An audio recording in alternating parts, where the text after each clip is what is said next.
Hi everyone, welcome to another amazing live with the amazing Joe. So today we are going to talk about, oh, by the way, those of you who are new to the group, those of you who don't know me, I am Yusra Ishaq. I'm an online health and fitness coach. I work with women from all over the globe, and we do all sorts of cool and amazing stuff with health and fitness and nutrition and all that stuff. So today we are going to talk about the all-important topic of what is the best diet, right? Is it going to be the vegan diet? Is it the keto? Is it vegetarian, right? Mediterranean, who knows? We're going to discuss this with Joe, but first I'm going to let Joe introduce herself. Hi, Joe. Hi, how are you doing today? I am good, my lovely. How are you? Busy, but fine now.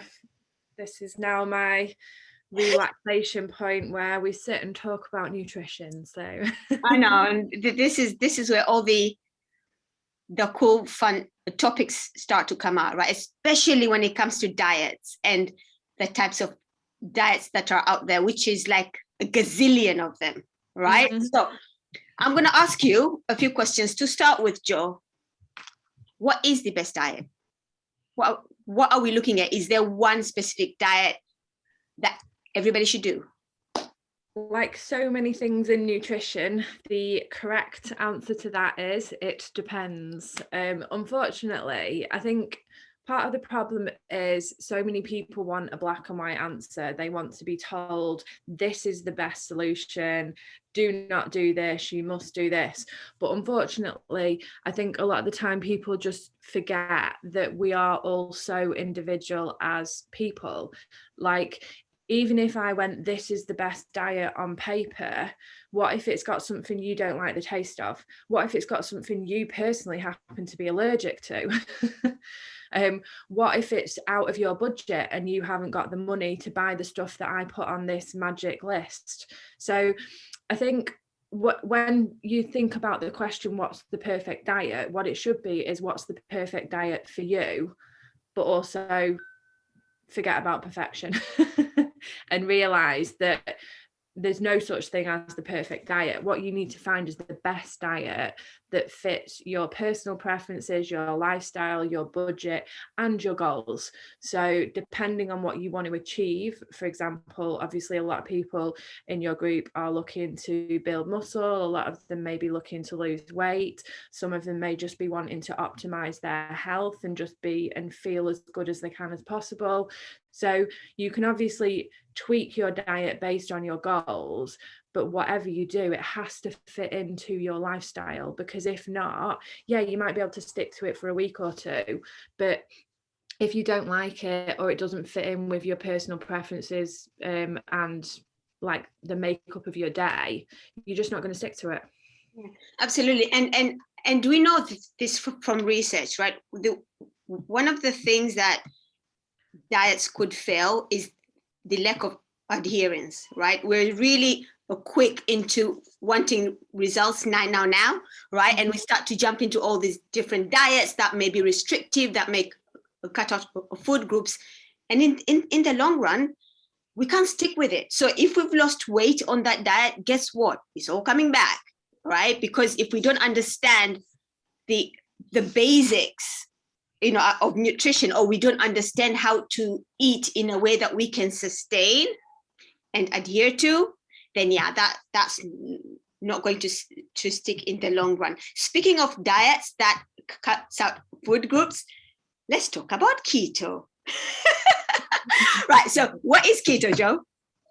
So let's just for a minute tell you what keto diets actually are, but then what a lot of people who say they are keto actually are. So the ketogenic diet was originally developed as a clinical intervention to treat children with epilepsy. Whereas it's kind of been co-opted and it's now sort of seen as this panacea to save all. What a lot of people actually mean is they just mean high fat and low carb.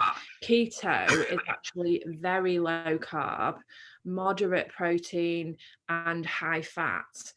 if you don't have low enough levels of carbohydrates, the reason it's called ketogenic is because it puts you into a state of ketosis, which is when ketones are produced and they actually become the fuel for your brain, because our brains are the most expensive organ with regards to energy in our system, and our brains love glucose. That's the best form of energy for your brain. So glucose comes from consuming carbohydrates. If you eat low carb, you don't have glucose. Our bodies need glucose to function, or without it, they have to do something else. So what they do is they turn fat into ketones. I think maybe that's not right. They create ketones out of something. Yeah, and then when we talk about low carb, because there is a difference between being low carb and going on a ketogenic diet, which a lot of people don't understand. With keto diets, we're talking about 50 grams or under of carbohydrates, right? Yeah, I think it depends a little bit person to person, but essentially it's, are you in a state of ketosis? So you have to be low enough to create that state. And it is, like you say, it's very low carb. For smaller people, that might be even less than you said. Maybe bigger people, you could have a little bit more. Whereas sometimes, certainly if you look at the scientific research, some studies which are classed as low carb can actually have as much as 40% of the diet as carbohydrates. Now that sort of level is not going to put you into ketosis. So absolutely. Yeah, but I think it's carbs, it goes in cycles in nutrition where one macronutrient has like all this bad press, like it's fat, it's sugar, it's whatever. So it kind of goes in cycles. At the moment, sugar is the devil. We all should cut out sugar, even to the point where you've got some people saying don't eat fruit and things like that, because it's so extreme. Yeah. But one of the biggest issues in that is there's not always enough information on how to do these diets in a way that is actually healthful. So, for example, we know that there is a causal link. And when I say causal, as in it causes something, not it's just an association. But there is a causal link between saturated fat and cardiovascular disease. So if I just say, okay, cut out carbs, eat high fat, if I don't then extrapolate on what types of fat to eat, saturated fat is more abundant in a lot of the foods we consume. And if you then just go, great, I'm going to cut out carbs, I might lose weight because cutting out carbs reduces my calorie intake. But if I'm then going to eat a load of saturated fat, that's increasing my risk of a lot of cardiovascular diseases, strokes, heart attacks, atherosclerosis, which I can never say, apologies, and things like that. I have to say it really slowly, and even then. It is a hard one. I can't say either, so you're forgiven. Yeah, so it's a case of, yes, you can do keto. If keto works for you, we're not necessarily saying like don't do it, but it's a case of you have to be conscious about what you are doing. And you've got all these people online who are going, keto's amazing, keto did this for me, keto did that for me. But I think with all of these things, they kind of simplify it to a level where you can actually not be given some of the critical information to make a choice on whether that is actually a good diet for you. Yeah, absolutely. And here's the thing, right?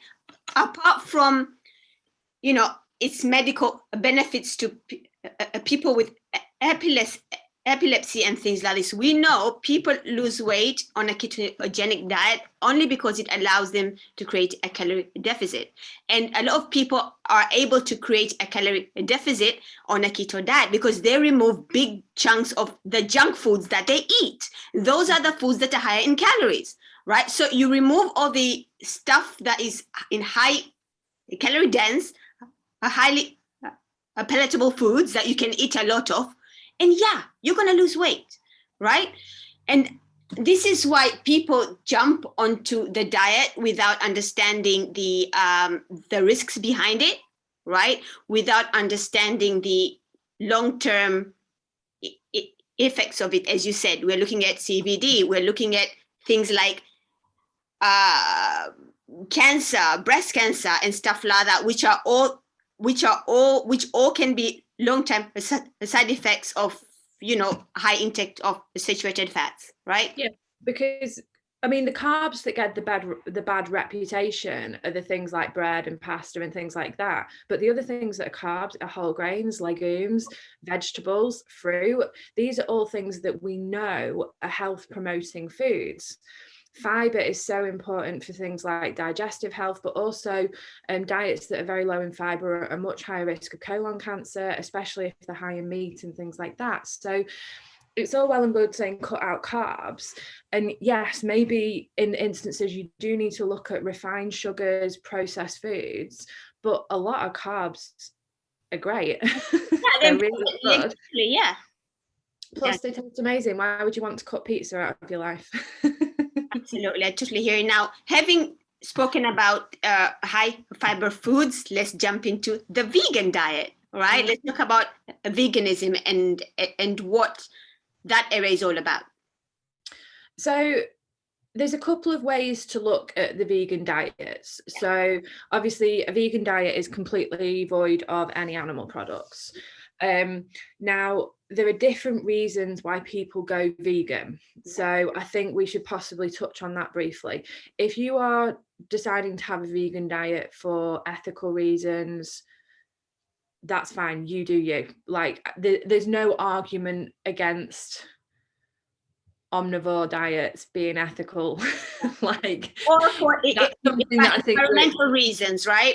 We know, or for environmental reasons. That was going to be the second point. So environmental reasons. Now, with regards to sustainability, I think there are levels where obviously to make the biggest impact environmentally, you would have no animal products, but just by reducing animal products, you are still making some sort of change. And I think this is where sometimes if you're doing it for environmental reasons, again, that's your decision to make, but there are scales. And sometimes it's like, I personally have reduced my meat intake over the last year or two. If you see my Instagram stories, I'm often posting random vegan meat alternatives because some of them are terrible, but some of them are really nice and you don't know until you try them. So I get the sustainable side, but I also don't think the sustainable side has to be an absolute, because I think we can look at our lives as a whole and it's all well and good. Like I know one person who is a very strong vegan, pushes it on other people, but she flies, obviously not the last year, but she usually flies at least 10 times a year. And it's like, my diet may include animal products, but my carbon footprint, because I don't travel as much as that, is massively lower than yours. So it's all well and good you preaching environmental reasons to me, but that's only one aspect of your life. So I think sometimes you just have to take it with a pinch of salt. But obviously, with the planet in the state that it is, if everybody does a little bit, then it is going to add up to more. So yeah, it's something that I've probably reconsidered over the last year or so, and I was maybe a bit more closed off to that viewpoint previously than I am now. Yeah, awesome. What kind of nutritional sort of, so we know vegan diets means just, a plant-based foods, no dairy, no, obviously no fish, no eggs, none of that stuff, no milk, right? What kind of possible deficiencies at macro and micronutrient level can we actually see? Yeah, so obviously we've touched on ethics and sustainability, now on nutrition. Vegan diets tend to have this health halo where people sort of say that they are that they are superior to other diets for health. Now they can be, but they aren't necessarily. So for a start, a lot of vegan alternatives are actually really not good. If you look at the labels, they're very high in saturated fat, they're very processed. I think vegan cheese is, some are okay, but some of them are horrific if you look at the nutritional profile of them. Also, when you cut out animal products, there's certain nutrients that are much more abundant in those, things like B12, iron, calcium, a little bit of zinc and things like that. So what you have to be conscious of if you go on a vegan diet is you are much more susceptible to certain deficiencies. So it just means you need to plan your diet a little bit more carefully. The other thing is most plant sources aren't complete sources of protein, and we know how important protein is for health, for muscle retention and everything like that. So there's actually a lot more newer studies coming out in this area with regards to muscle gain and muscle retention, but essentially you can still build muscle, you can still retain muscle on vegan diets. You just need a little bit more protein than you would if you were eating animal sources, which are complete sources of protein. And it would require a bit more planning as well. Right? Because we know to get a sufficient amount of protein, you may have to take in more calories than you would otherwise if you had gotten that from animal products, let's say, right? Yeah. Right. One of the most researched diets in terms of cardiovascular health is the Mediterranean diet. Like, this diet seems to be beneficial for everybody. And according to some of the research, we should all ideally eat some sort of version of the Mediterranean diet, right? Talk to us about that. Yeah, I think when you look at what is the best diet, which is the question we started at, the Mediterranean diet, or that sort of eating pattern, is often held up as the kind of gold standard. So the reason behind that is because it contains a lot of the stuff that we want to get, and it doesn't contain too much of the stuff that we shouldn't be eating in sort of too much quantity. So it's heavy in whole grains, vegetables, legumes, lean protein sources, healthy fats. Think of your olive oil, your fish and things like that. And it does still have some other things in lower quantities with your refined sugars. It has a lot of not a lot of alcohol, sorry, it has some alcohol if you think of your on the Riviera with your glass of wine and things like that. But it's about sort of things in moderation. How does that compare with how you kind of eat? Pretty much. I mean, I love my red meat, not gonna lie. I do eat red meat about twice a week, but then I also consume a lot of fish over the week. I have my veggies every day. I exercise, and all those things, whatever effects that I'm going to get from red meat, if any, they're going to be mitigated by all these other things that I'm doing, right? At the end of the day, we can't look at just the one thing. It's stepping back and look at, okay, what is my lifestyle like? Well, what health building behaviors do I have? Yeah, perfect. And I think that's what people get like way down in the minutiae. So it's, what supplements should I take? Oh, what do you think of this source of one nutrient? And it's like, look at the bigger picture, because your health is going to be down to what you do consistently. Like, you can eat a tub of ice cream one day a week if you want. If the rest of your diet is good and you're exercising and you're healthy and you're maintaining a good body weight, then it's really not an issue. But however, if you're eating that and no fruit and no vegetables, and you're not getting enough protein, and you're not eating your essential fats, and you're not getting all your micronutrients from your fruit and things like that, and then it becomes an issue. So that's what you sort of, when you look at diet, it's your habitual pattern of eating. Absolutely agreed. Now I wanted to talk about PCOS diet and diabetes diet, and Joe was like, hang on, Yusra, we can't squeeze all these things in one live, which I totally agree with, because there's so much information out there, right? There's people are bombarded with so much conflicting information, which can be really confusing, because then they don't know what to believe, what not to believe, what to try, what not to try. So we wanted to keep this live as simple as possible, and we're going to give a quick summary of what the best diet should be in the end. But let's touch on this first, right? What are your thoughts on detoxes and cleanses? Complete waste of money.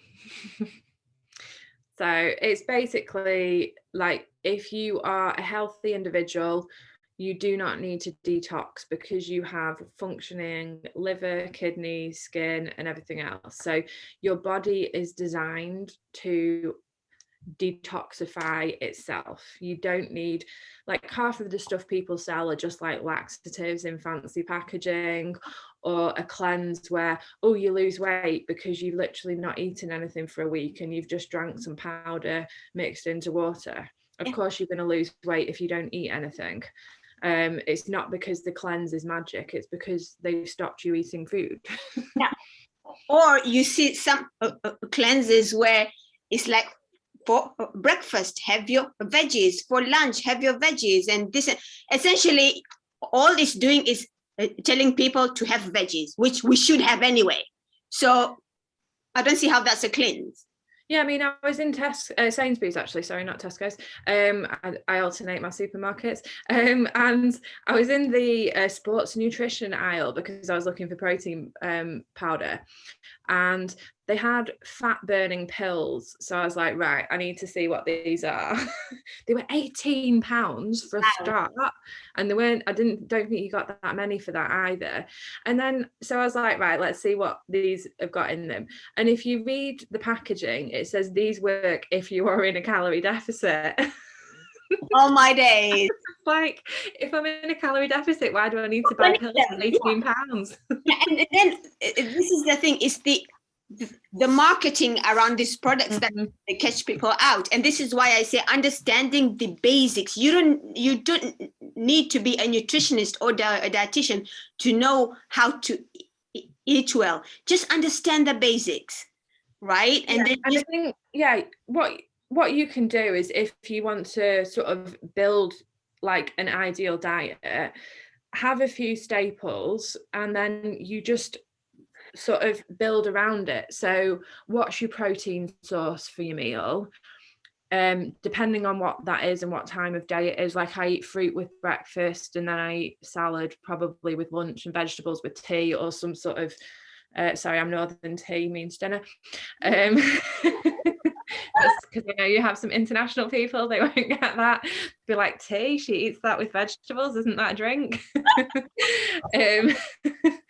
So yeah, like, that's generally how I would plan a meal. It's like, what's my protein source, what's my either fruit, veg, salad, etc., and then you just kind of build around it. And a lot of the time I'll eat the similar type of thing for breakfast most days. I'll eat a similar-ish lunch, and then my dinner will be a little bit more varied. Yeah. And I think that's a good point. That's a good way, especially if you're trying to lose weight and you're not calorie counting, right? So you're just eyeballing your meals. Having similar meals at the beginning is just going to give you an idea of what your intake is. And then if you need to increase or reduce, depending on your goals, it becomes easier, right? To do it that way. Now, to summarize, which you have already done, to be healthy, right? To eat well, focus on your veggies, on your protein, on your healthy carbs, reduce processed crap, I suppose, right? Processed foods.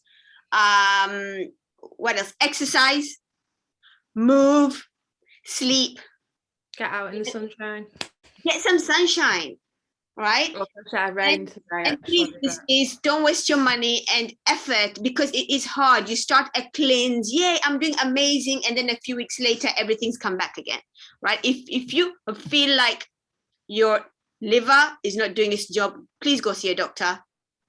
As simple as that, right? You don't need to detox. You don't need a cleanse. Just eat well and do all these other health building behaviors, and you'll be absolutely fine. Did I miss out anything?